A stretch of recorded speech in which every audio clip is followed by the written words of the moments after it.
Today's thought.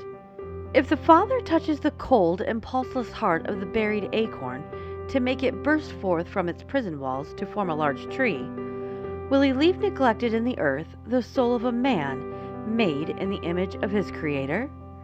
William Jennings Bryan. Psalm 65. To the chief musician, a psalm and song of David. Praise waiteth for thee, O God, in Sion, and unto thee shall the vow be performed.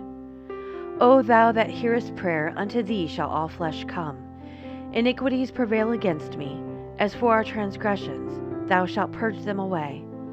Blessed is the man whom thou choosest, and causest to approach unto thee, that he may dwell in thy courts. We shall be satisfied with the goodness of thy house, even of thy holy temple.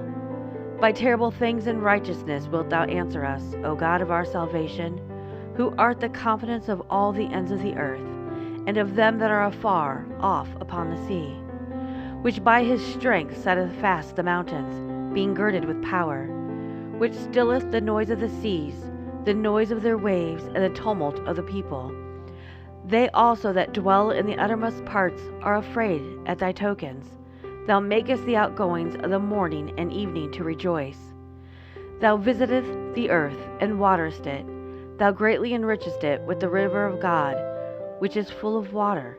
Thou preparest them corn, when thou hast so provided for it. Thou waterest the ridges thereof abundantly. Thou settlest the furrows thereof. Thou makest it soft with showers. Thou blessest the springing thereof. Thou crownest the year with thy goodness, and thy paths drop fatness. They drop upon the pastures of the wilderness, and the little hills rejoice on every side. The pastures are clothed with flocks, and valleys are also covered over with corn. They shout for joy, they also sing. This psalm reminds us of the many things for which we should be grateful, and points out that God should be continually praised for his help, his mightiness, and his creation. Verses 2 through 4 shows us that God answers prayer, helps us overcome and avoid our sins, and God chooses us for his using and accepts us for his glory. Sometimes I wonder, who are we that the holy God would choose to use us for his purpose if we allow him? This can be such a sobering thought. Most times, no one feels worthy of doing God's work, but God uses us in the most interesting ways. If you haven't seen it already, I will link one of my previous videos about how to find your calling. Verses 5 through 7 reminds us of God's mightiness, for helping us no matter where we are, for keeping this world stabilized. The world is falsely panicking about the world falling apart because they don't know God and trust him.